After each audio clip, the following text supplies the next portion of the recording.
আসসালামু আলাইকুম প্রিয় ফেসবুক বন্ধুরা, কেমন আছেন?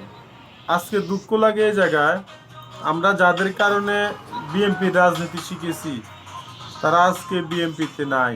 সবাই এদিক সেদিক কিসের অভিমানে যে সরে আছে এই বিষয়টাই জানতেছি না।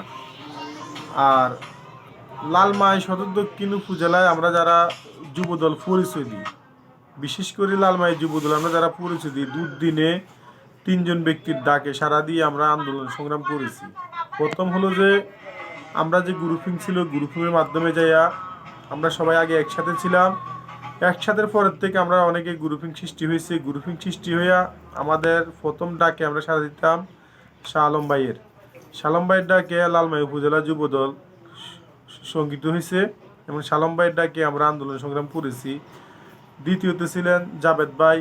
জাবেদ ভাইয়ের ডাকে একটা গ্রুপিং ছিল, জাবেদ ভাইয়ের ডাকে সাড়া দিয়েছেন, আমরা অনেক আন্দোলন সংগ্রাম করেছি।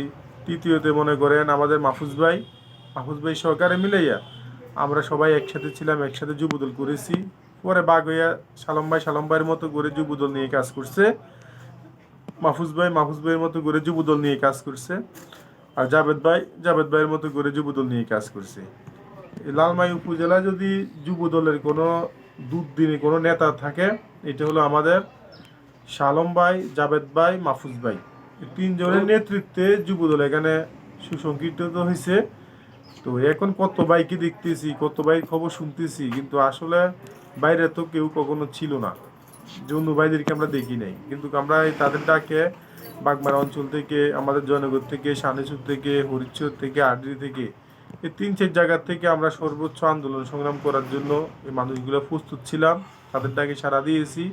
আর আমাদের লিডার এক একজন ছিল, তাদের পক্ষে আমরা কাজ করেছি। এটা হলো আমার বক্তব্য, মিলিয়ে দেখবেন কতটুকু সত্য।